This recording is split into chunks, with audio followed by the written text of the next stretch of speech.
This video is all about the connections between origami tessellations and smocked patterns in fabric. And I'm going to be going through starting with these two pieces that I helped make along with Adrian Sack for the Museum of Mathematics in New York for their Math Unfolded exhibit, and go through a whole binder of examples of other origami tessellations that I've converted into smocking patterns. One of my 3 binders, I should say. And then I'll do a demonstration where we take a piece of origami, find the points that need to be tied together for smocking, and do the whole process of making the pattern, testing it out, and seeing whether the pattern works or not. So first, these patterns. These are 2 weave style patterns. They're both made from a single sheet of material, either paper or fabric. And down below here, we see the crease patterns. So we zoom in on the square one first. This is a pretty standard origami tessellation called closed square weave. And it was discovered by it was discovered in Japan in the 60s or 70s. I'm blanking a little bit on the name, but he's the originator of these twist folds used in paper. And it has this structure where we have these pleats between twists. And so the smocking pattern, what that does is it takes the corners of twists that end up folding in together and it ties them together. So we're able to get our nice fluffy fabric pattern where previously we had a flat folded pattern. So same deal with the rhombus weave, except this time we're not able to connect exactly all the way to the corners on all of those rhombi. We can get one corner but not the other when we have these lines connecting. And so this weave is a lot looser. It resembles the original tessellation less than the square weave. So that's kind of the principles that we're looking for. We want to find twist corners that touch other places and tie those down. So putting these aside, let's look at that binder of examples. Zoom out here. And what I did is go through a whole bunch of origami tessellations and try and see, does this work well in smocking? And sometimes it didn't work out. Like this one is an example of things not working so well. It was just really under-constrained in what's going on in the tessellation. But there are examples as we go along, and I'll stop on a good one. Okay, here's an example of things going well. In this one, I was able to directly specify a whole lot of points coming together on the opposite side, and I get my hexagon and my triangle twists very firmly determined. I could also take this pattern from the other side as well, and that works decently, but not quite as well. And then I have my actual origami that I can take apart and say, oh, this is how the pattern is going to look when we're done, when we're marking those points onto the fabric. So that's basically what's going on with these kinds of patterns. And I'll leave putting that all the way back together. Well, there it goes. It's not an easy pattern to fold the first time, but once it is folded, it does want to come back, at least to some extent. Okay. So we've got two different patterns from the same piece of origami. And that's another thing that's important to recognize about smocking, is that it is very much one-sided. You have to pick which side you want to emulate and then find the points that come together on the opposite side. And so for a lot of these sketches, I have patterns for both sides of the original tessellation. So something like this is very fine-grained. I wouldn't really want to unfold it, but if I do another version, then I'm happier having patterns drawn on either side that are very distinct. So there's so many origami tessellations. Like, it's kind of crazy how many different origami tessellations there are. And most of them are not particularly well suited for smocking. This one is well suited on both sides. So the alternating hexagons and triangles, open hexagons on one side, closed triangles on the other, that works really well. We have a tie-off point for the three points coming together behind the closed triangle, and these corners of the hexagons meet. So that is very stably in place. And then on the other side, we have all these points where the triangle corners are touching a pleat below. And so we're not directly controlling these hexagon corners, but it's the only way that things can lay flat again. So you can see if I'm close to the edge of the pattern and I don't have all of my constraints, that hexagon is going to want to go do something else. But if I have all six, then it's nice and stable.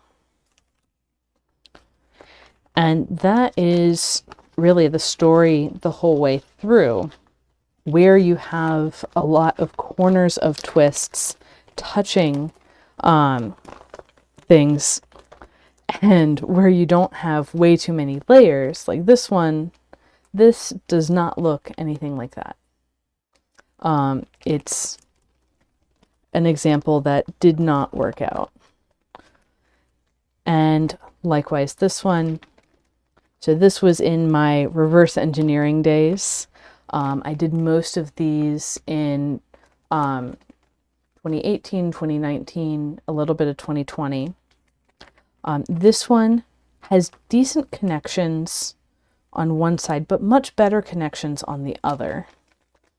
And so the weave side is kind of sketchy, but the twist side, if I were to smock that, would turn out well. And then you can do experiments like if you have a pattern element, like a triangle or an arrow or something like that, you can put them closer together or further apart. So this is directly based off of an origami pattern, particularly this hexagon flagstone.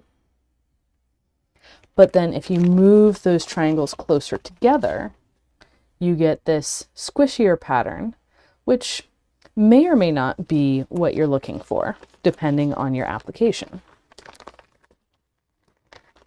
So once you have some, say, traditional motif of these kind of shells, you can play with that and combine them with other pattern elements and see what you get. And you can try and go from that back to origami, although this particular experiment did not translate well to origami. And then there's weave patterns. There's so much flexibility in weaves, and it's because you need to make a generalization. So when you're using hybrid square twists in your weaves, So I've got the square knot weave here, and I've got a whole bunch of hybrid square twists. And I'll zoom in on that so you can see it a little bit better. So I've got the closed square, the open square, and the hybrid square going between them, which is half closed and half open. And for these, it might be a little confusing. So there's a corner-to-corner connection, there's a corner-to-corner, there's a corner-to-corner, but up here, I don't seem to have the same connection between the closed square and the hybrid that I did down here. And so what you do in smocking is kind of abstract that away. And it looks like these two are different options for that same pattern. And so you can try and emulate directly the origami, or you can say, you know what, I'm going to abstract that hybrid and just do all the corners to all the corners. And the fabric has enough stretch in it that it's not going to care. And that actually works better. So I don't end up with these corners that are kind of tucked. It's all looking woven. So sometimes the fabric is more forgiving than your paper, and that can make a big difference in how you choose to do your stitching. And moving on along, this applies to the herringbone weave. There's some patterns that I have stashed here that I have not smocked yet. And one of the interesting things with fabric versus paper, paper is going to be much more precise and fabric is going to be more puffy. So things that are right next to each other, that lay down right next to each other in paper, won't necessarily in fabric. You see there's these gaps. And then as you get close to the edge, things get funky. So then I was experimenting with bringing those triangles closer together, and not so great experiments there. But these puffy triangles are a case of taking a origami pattern and saying, these points are almost together, let me bring them together. And it worked out. And this particular sleeve has two different variations. This one is more the even puffy triangles, like I used in the stocking behind me. This one is uneven, so this is around a closed hole and this is around an open hole, and those are kind of alternating around the pattern. And I was able to do that by moving the triangles of points that were brought together in different places. There's also some patterns that you can figure out easier with smocking and then find in paper. This particular one is an example of that. I just tried something that felt like it would work and it did, and then I was like, I've never seen that in paper. So I had to go figure that out. But there's, yeah, all kinds of stuff that you can do with smocking that will be familiar to a origami audience. So you can even combine some of these things that would be really difficult to do in paper, but not hard at all in fabric. And then, of course, I had to figure out how to do it in paper. And you can see that did not turn out exactly the same. Like this hexagon and that hexagon are not the same. And I think that's kind of cool, actually. And you can do things that are intentionally 3D, like these roses, which now have been sitting in a binder being squashed. You can do all kinds of things That one doesn't have a smocked example, probably because it didn't turn out well. And you can really go as crazy with it as you want. There's a resh pattern that you can totally make with smocking. Here's a open rhombus weave that looks like it didn't come out so well. This looks like a closed rhombus weave, but from the rhombus side, instead of the weave side that I showed earlier. And there's just so much that you can do with these patterns. And actually, one of the fun things about looking back through old binders is you see things like this that I thought I figured out much later. But here it is. And yeah, there are so many ways to translate origami tessellations into smocked patterns. And so that brings us to, let's actually get our hands dirty and do this ourselves. So I'm going to set the binder aside and pull out the demonstration. We can get all of these, and remember, this is binder probably 3 out of 3. The other 2 binders I think came first. So that's where I got to eventually. It wasn't where I started.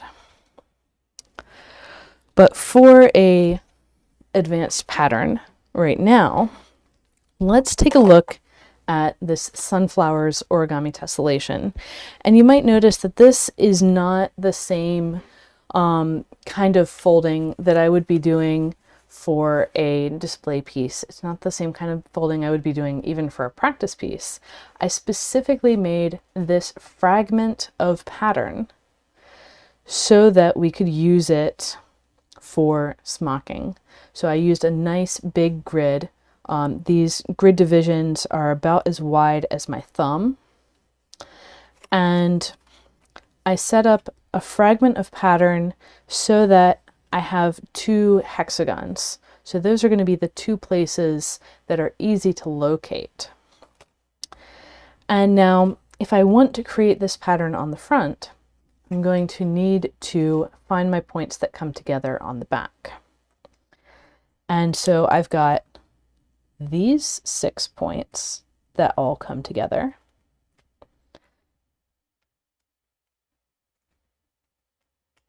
And I particularly chose this pattern because of how many points are coming together.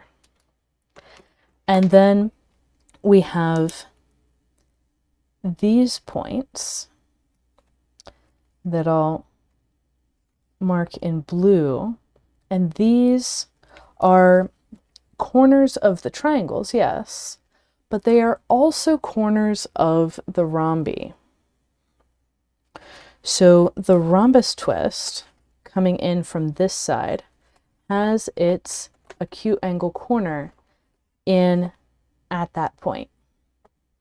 And so we're able to get almost all the corners of all the twists. I say corners of all the twists, recognizing that these 6 points are going to very strongly define this hexagon. And this is something I know from experience. But we're able to say, hey, these points are very much firmly next to each other. And so I'm going to be able to really tie things down. The one corner that's not going to be strongly tied down is these corners, but there's enough tying like this bar down, so there's points coming together like right under there, and there's points coming together under here, like there's all kinds of points coming together, like in there and in there. I don't think we're going to have much trouble with this, with these obtuse corners of the rhombus, but we shall see. So now that I have my points marked, I need to unfold this. And I've never unfolded this pattern before, so we'll see how that goes.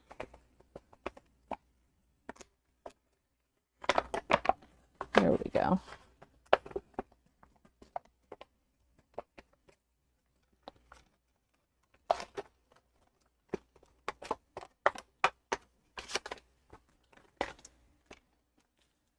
And now I'm going to go through with my pen and be more specific about how everything is connected.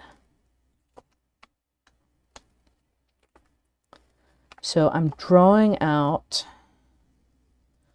all 6 points connected in that hexagon, and likewise in this hexagon. One other thing to note is that all of the points that I chose to connect are on grid intersections. And then for the blue lines, or the blue dots, notice how we have these triangles that are the triangle twists. And so we're connecting one end, we're also connecting the other end. And then that'll go around all the way around my hexagon.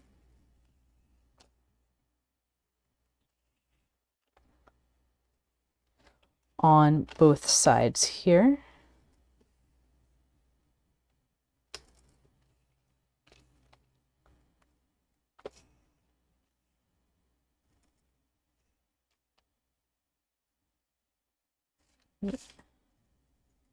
There we go.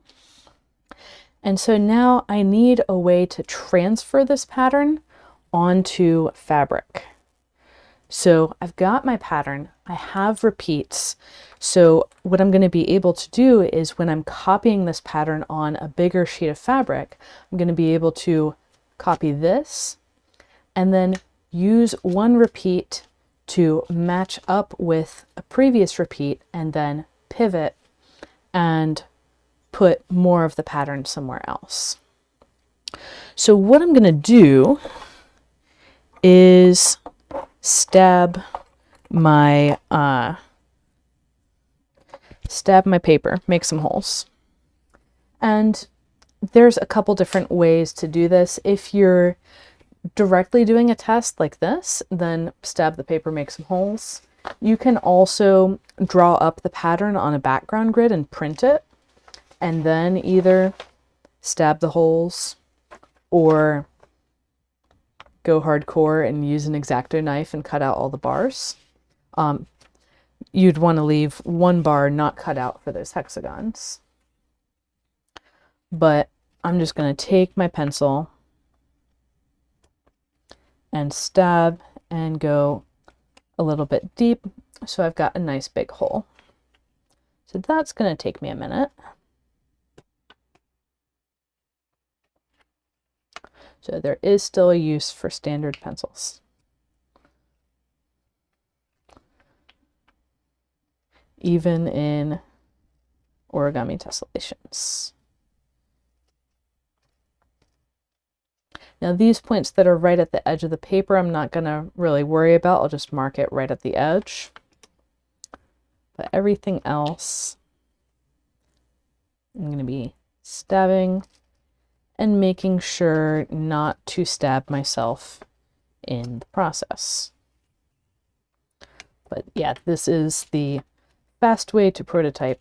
Believe it or not, I used to make all of my acrylic templates with this same kind of process, just with a drill. I'm not doing that anymore. I'm getting a Cricut to cut things for me.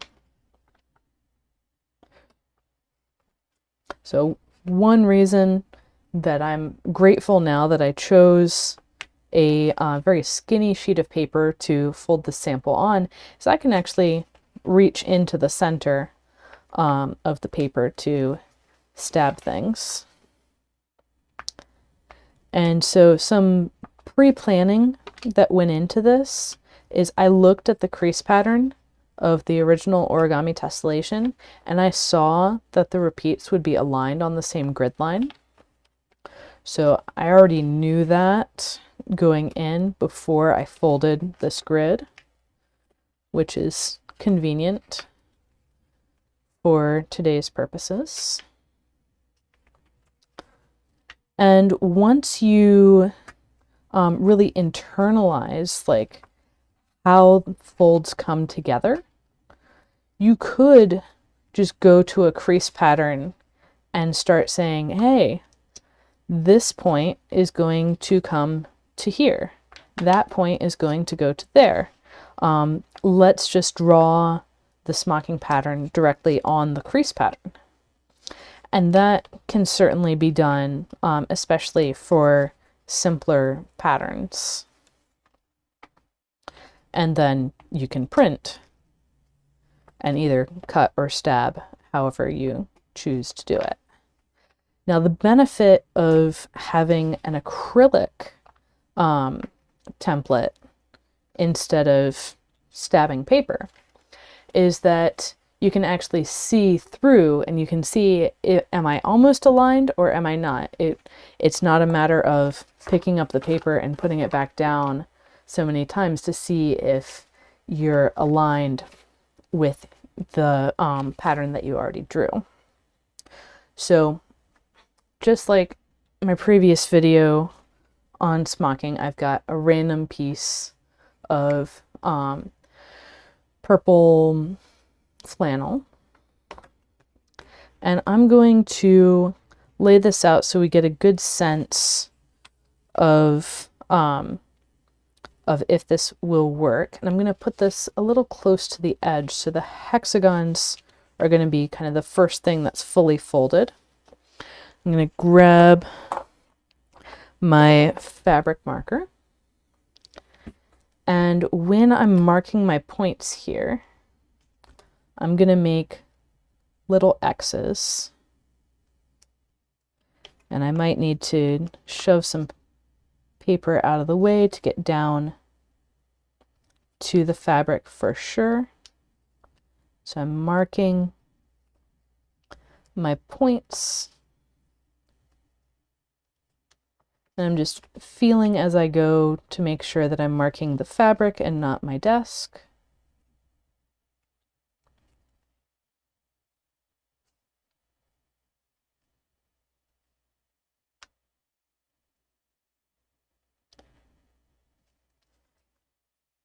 And I can go up here as well. So you'll notice I wasn't particularly fussy in how I chose to set up the pattern, like where I chose to lay it down on the fabric. And that's because this is a test. It's not a finished piece. So we're going to use test level methods.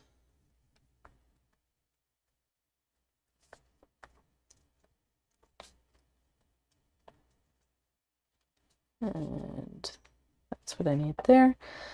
Good, I have all my points. So now I'm going to go through and connect the points that I've drawn. And you'll notice that when you're just looking at them like this, you can't tell which of these outer points need to be connected. So I need to look back and reference my pattern and say, okay, these two are connected, these two are connected, these two, and these two. But when they're just points on the fabric, it's a swarm and you really can't tell.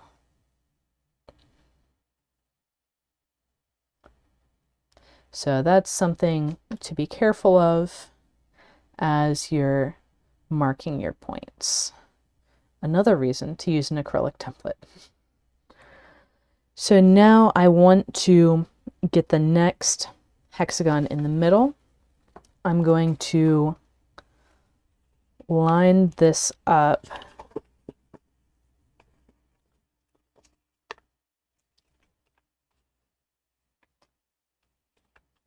with my existing points up here, and then I can add a new set of points over here, and I want to be careful as I do that I'm not stretching the fabric underneath.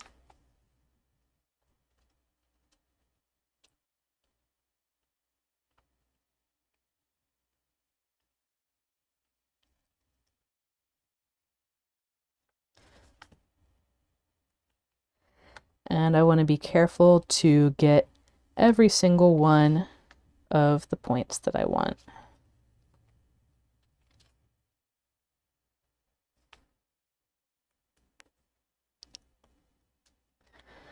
That should be it. Yep. And now I can draw those connections. And this way around.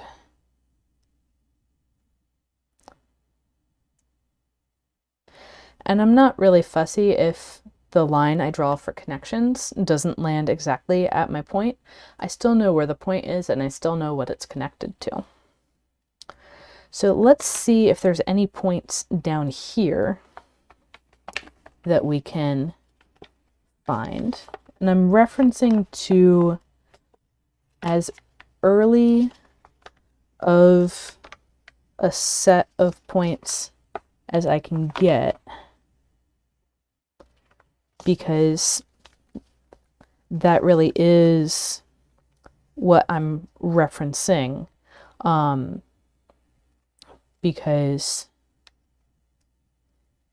you have some starting point and you've just got to stick with that starting point until like you can't have a new starting point then.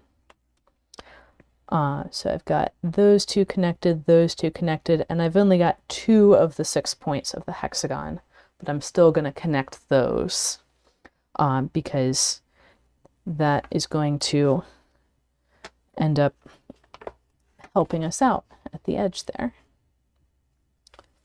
So now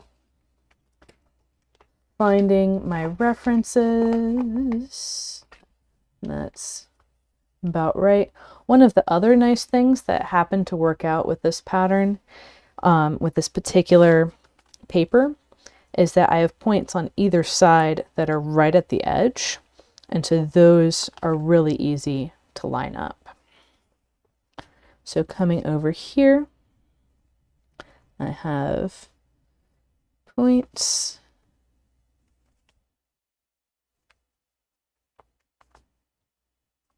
And here again, I just have 2 points of the hexagon that are actually on the fabric. This one will be right at the edge there. And so that's these connections, and those 2 are forming my edge side of the hexagon. And yes, this is the tedious part where we're going to be doing the same thing over and over. And if I had a bigger template, I wouldn't have to stop and realign as much. But if I had a bigger template, I also would have had to put in the time to actually draw it up on the computer and use other materials, and it would just have been a whole thing. And so for testing a pattern, I'm fine with spending a little more time on aligning my points. Okay. And so I have these connected and a whole hexagon here. And again, since it's a test, I didn't exactly try to cut it very straight. There should be a few more points in here that we can find like this.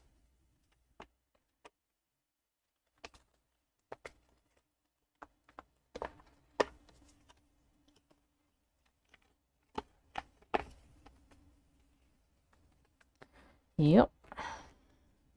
So I've got this, and that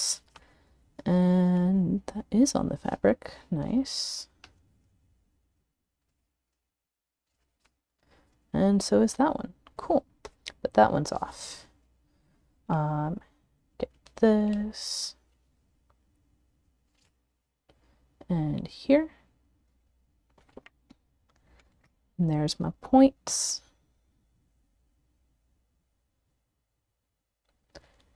And those are connected. And now it's time to start stitching. So finally, and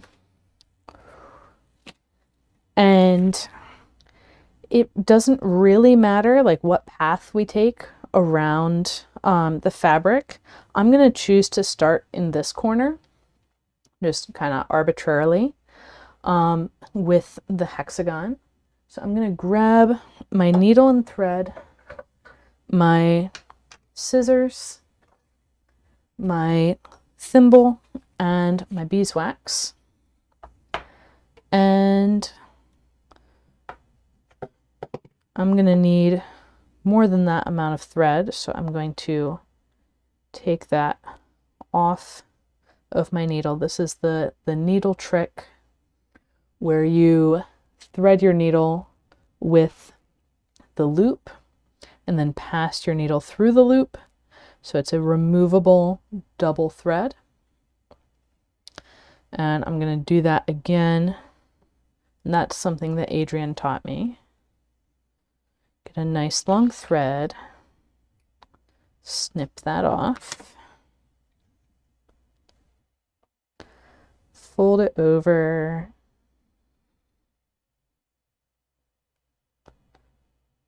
tie it off at the end.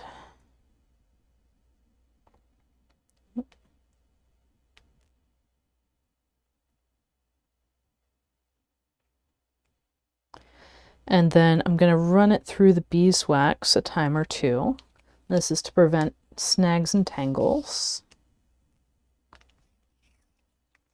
Depending how cold it is, I might want to run it through the beeswax a little extra.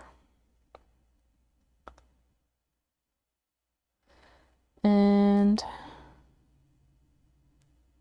thread the needle, on screen, thread the needle with the loop, and then pass the tip of the needle through the loop, and we are on for stitching. So I'm going to start with this, most of the points of a hexagon. I'm going to grab a couple threads at the first point, and then pick up my remaining points. And by the way, I have not tested this before. This is very much, we are all finding this out together.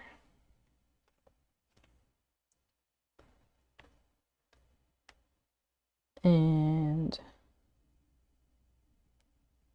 get all of those points that are coming together, pull it tight, and I'm going to wrap once or twice around my needle, make sure I'm grabbing the knot from the end of the thread, and pull through around, tying that point off. And now I'm going to go and kind of go around that hexagon, getting one set of points at a time. And we should start seeing the pattern show up. So I tied on to that point. And now I'm grabbing the second one, bringing it over, passing my needle under the thread that came to that point, and I like to wrap twice in either direction and pull through.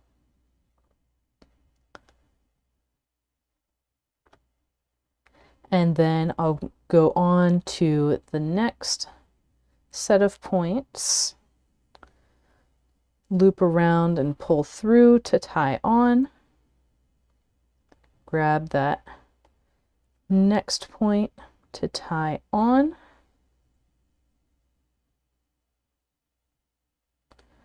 loop around, and this is going to take me a bit.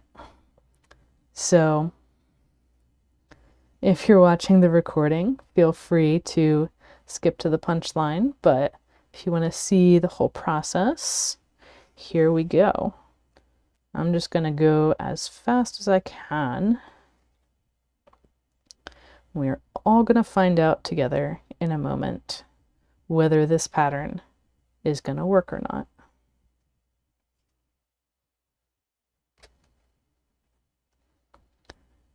And I'm going to choose to go over here.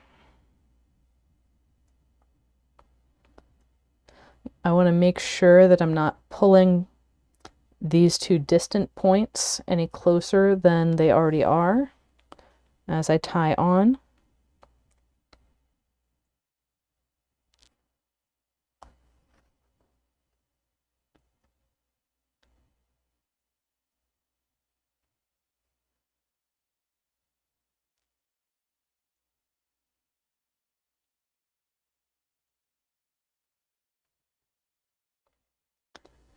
And I'm gonna hop in here.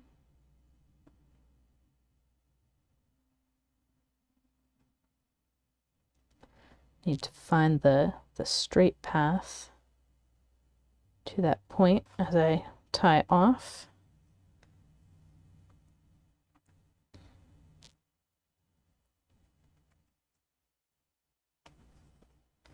And as I'm working my way around, I'm trying to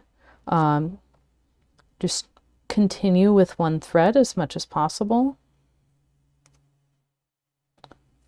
And so I'm kind of sort of planning. I'm not planning too hard, but I'm kind of sort of planning where I'm going to go next.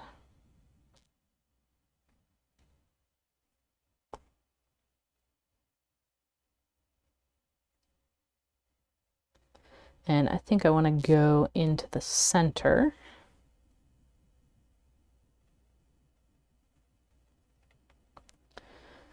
And that one looks good for a candidate for where to go next.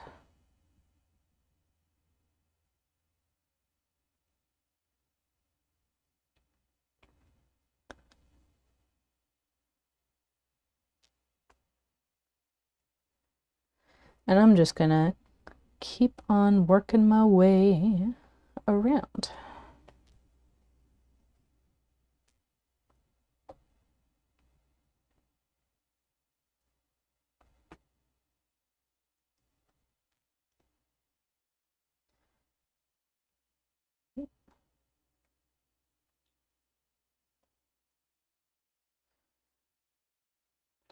So if anyone has questions, this would be a great time to put those in the chat.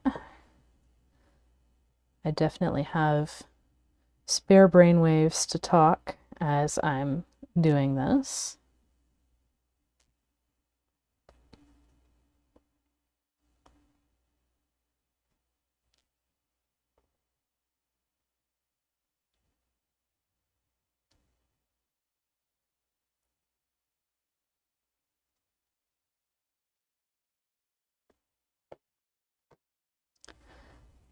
And so I'm working my way around here. At some point I'll do, actually I have enough thread right now to do the center. I may as well grab one of those points close to me.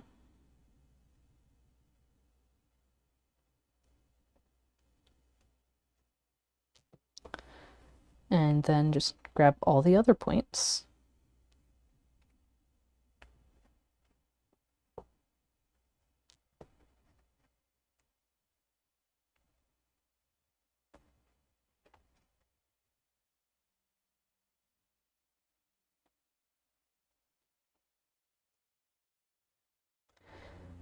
And yeah, the moment of truth is actually coming before I finish everything. We should see pretty soon, actually, whether it's going to work or not.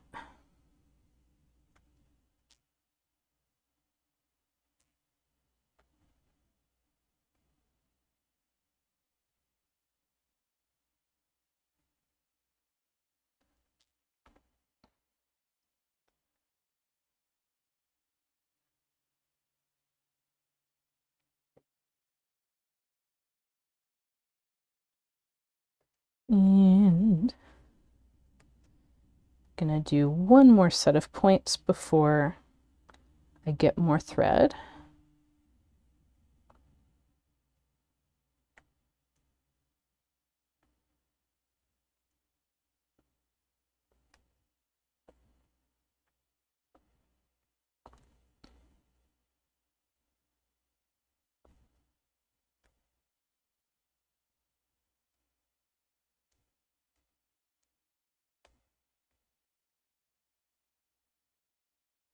So I'm tying off just like I would any other point, and then cutting to release and adding new thread.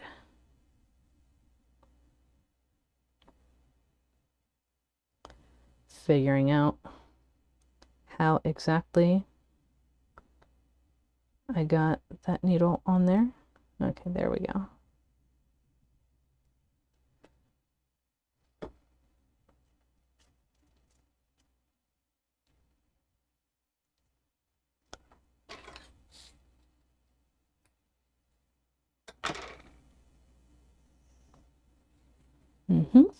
I see someone in the chat says they made a 32 by 32 dragon heart tessellation.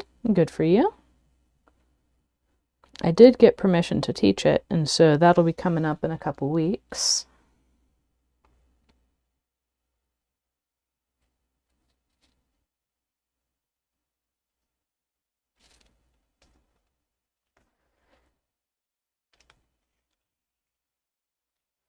There's a question, can I try Stone Board by D. Hinckley? In general, I don't do a lot of other people's patterns, so that's not really something I focus on here.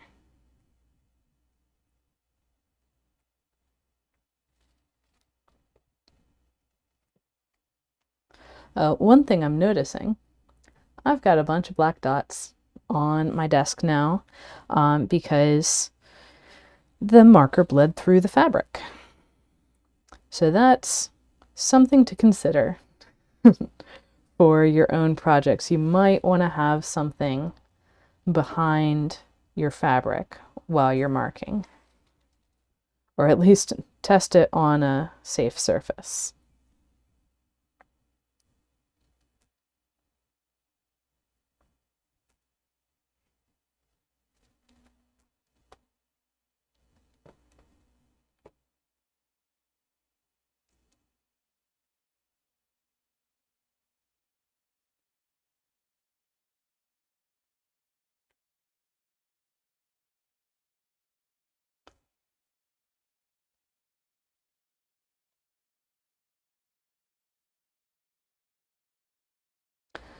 So we're working our way around.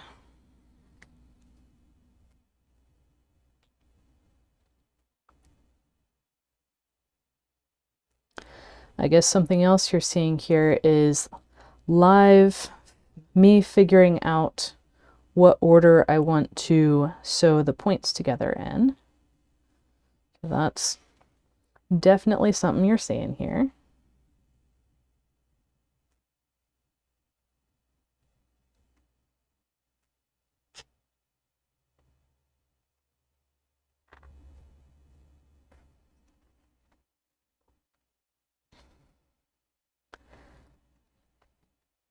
And so far, I'm seeing not terribly much evidence of the rhombus working out, but we shall see as we do a little bit more.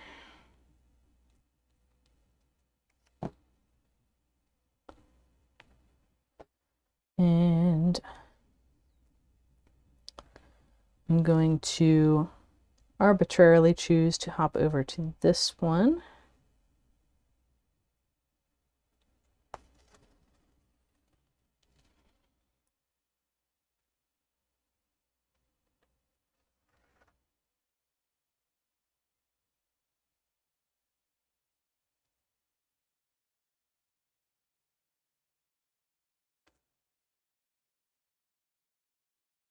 And then by setting myself up here, I kind of need to get the one in the corner before going to the hexagon instead of vice versa, because there's nowhere else to go from this one in the corner if I don't want to cut the thread and retie.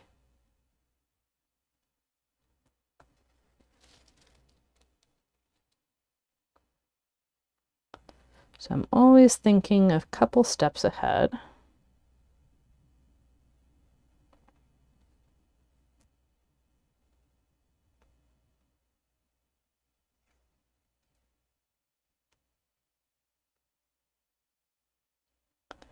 And then it doesn't matter where I tie on to the hexagon. I can go to anywhere next to the hexagon after I complete the hexagon. Very convenient that way.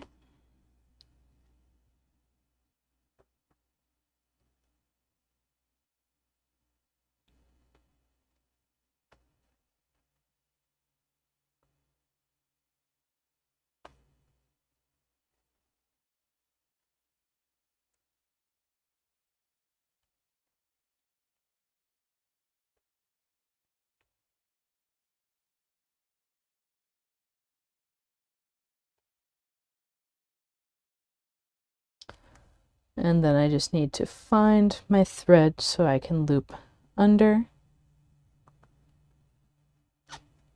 and wrap around to tie off.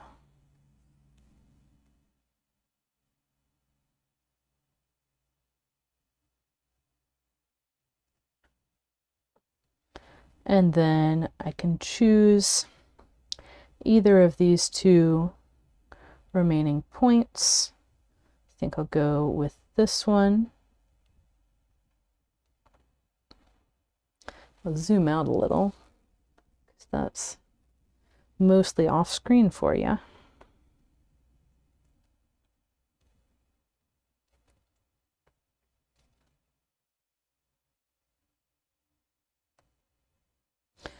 So we are going to find out soon what the heck I have made. Whether it is a nice new smocking pattern or something that doesn't work. And right now, I still don't know which one it's going to be. So that's going to be a surprise for everybody.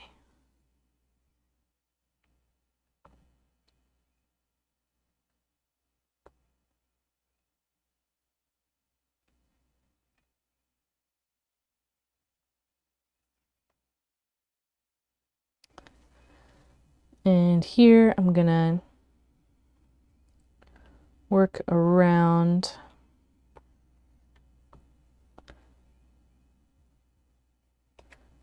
the hexagon until I reach a point where there would be a jumping off to the next bit. So I'm going to do one more around the hexagon before doing the hexagon.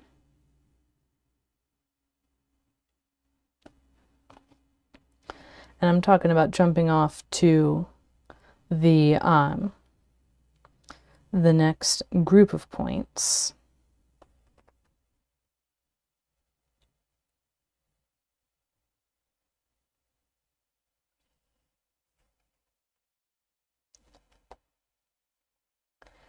and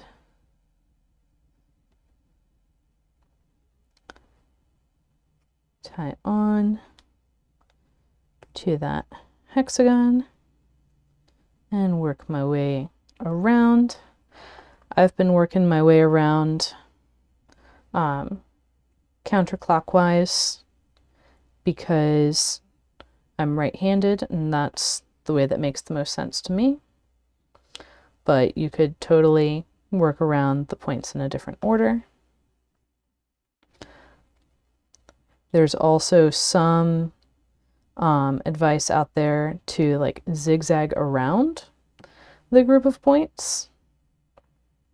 Like if you have a square, to do it as an X. I haven't tried that with the hexagons. My hexagons turn out fine.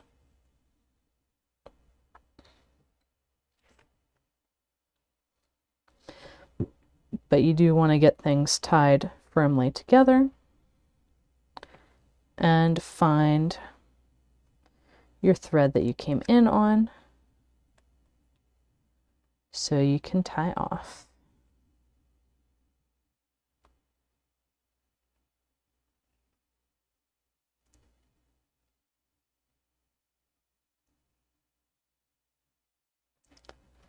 And now I'm going to jump to the set of points that doesn't have an exit strategy and then go to the one that does have an exit strategy. And again, it doesn't matter which of those 2 points I tie into.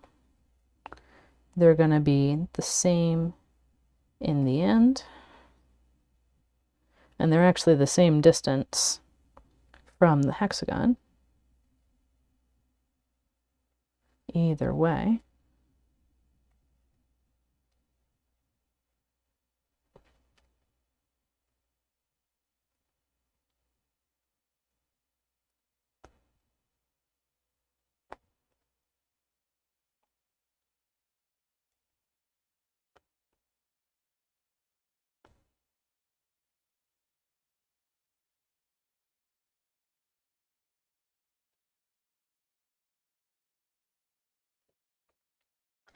And then I can hop over here, which is a long hop. I'm almost out of thread, but not quite. Oh, remember, we need to not pull the thread tighter between points that we're not tying together.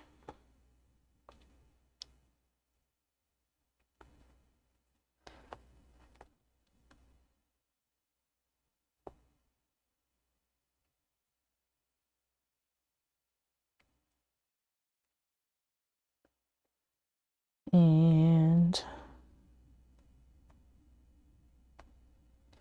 now I need more thread again.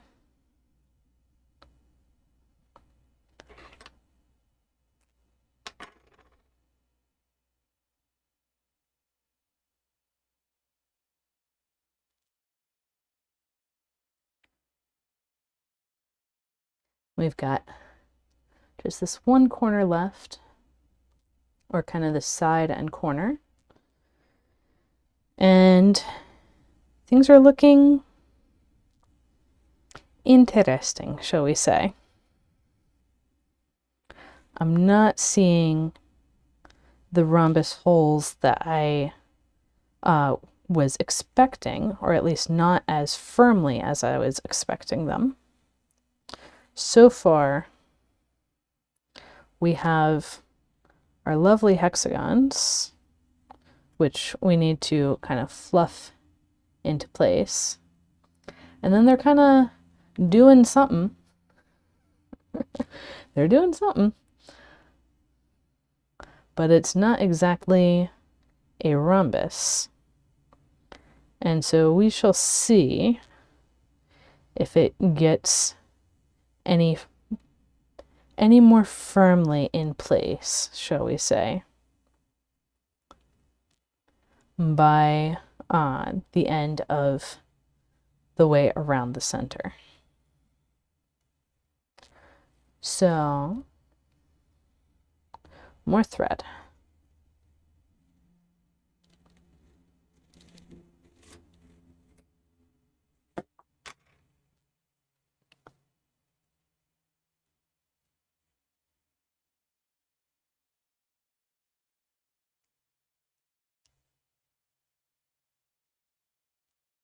Mhm.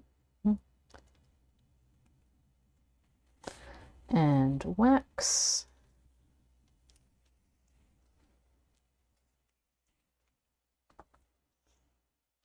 And thread the needle.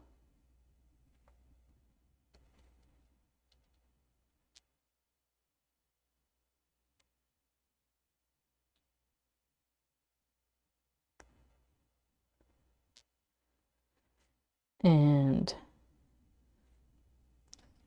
needle through the thread. And onwards. I'm going to go to the parts of the central hexagon here.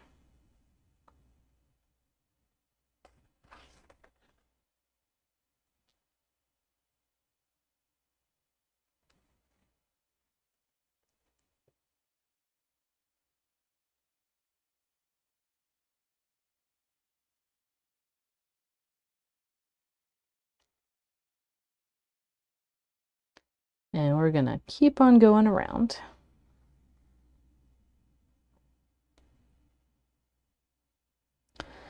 So probably what's going on is that the fabric is so much more flexible than the paper that it is not going to make those very sharp corners like we saw in the paper pattern.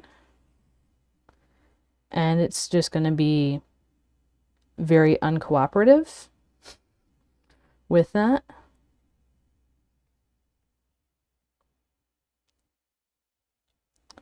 So it's looking like this is not going to be a very direct emulation of the original origami pattern. But that's okay.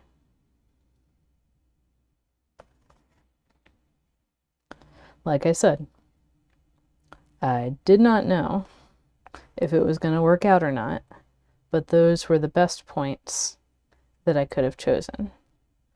So unless you have, let's say, all closed twists and you have them all on one side of your paper. So with closed twists, you can dictate them directly like we're doing with the closed hexagon, because all of those pleats are coming to a single point under the twist. So unless you have that situation, it's kind of up for grabs. Like, what will the fabric do with your origami tessellation? And in this case, maybe I should have picked a different one. Like the one with the same hexagons, same triangles, but with a closed rhombus instead of an open rhombus. That probably would have been a better bet. But I was talking about this particular pattern 2 weeks ago on Instagram, and I was looking at it and I was like, oh, well, why not smock this? It has all these corners coming together. Well, you can see why I accumulated a couple binders of, let's say, less than fully successful experiments.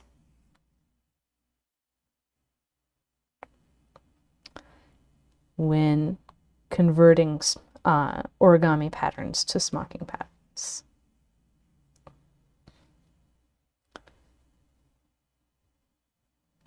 So tying off, this is my last point, last group of points.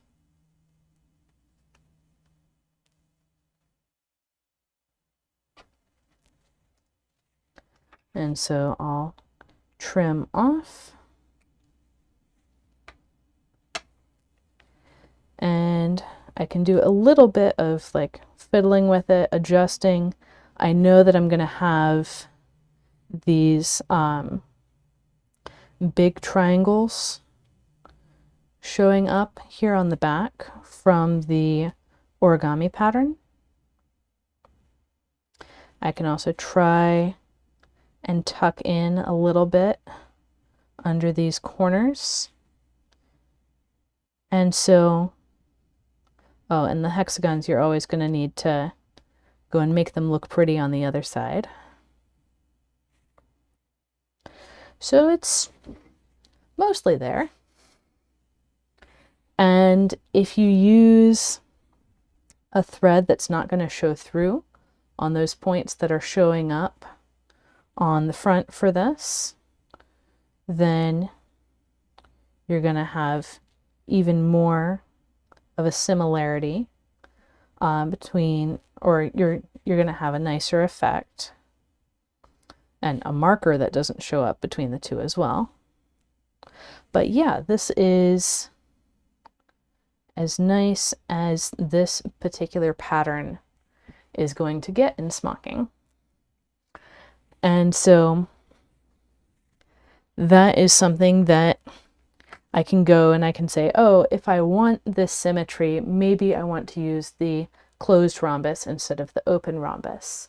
I'll still have all of those points from the hexagons and the triangles being close together like that, but I'll have additional points to more firmly lock that rhombus in place. So that would be my next step on this particular kind of pattern if I wanted to develop it more for other people to use it. So that's going to be all on the connections between origami tessellations and smocking patterns. You can see we can repeat this infinitely just by taking our template and copying and pasting over, seeing all of these different options that we have. And actually, let me bring back the folded form on this. If I can do that relatively quickly.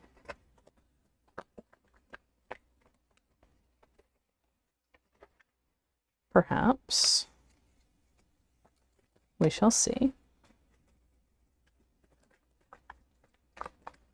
The main thing is getting that hexagon in, and then everything else will follow.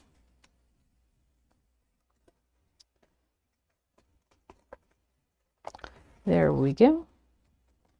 Okay. So we can see that in the origami, it was very crisp, very much everything is going exactly where we want it to go. In the smocking, not so much. We've got that hexagon nice and crisp because all the pleats that go into it are very highly determined, but the rhombus, not so much. It did not really want to have a sharp corner where we wanted it to have a sharp corner. And while we could try and go in and press it flat and get these sharper little triangles there, as soon as you touch it, it's going to move. And so you'll have a lot of work for not so much result going in that direction. But there's definitely lots of origami tessellations that do work well as smocking patterns. And I hope you take inspiration from this and either visit my website and see what other patterns I have available as digital and physical pattern templates, or go out and try and make your own templates from a folded piece of paper. So happy folding, everyone, and I'll see you next week with the beginning of a series on how to get into origami tessellations if you aren't already familiar with the basics. So happy folding. See you next time.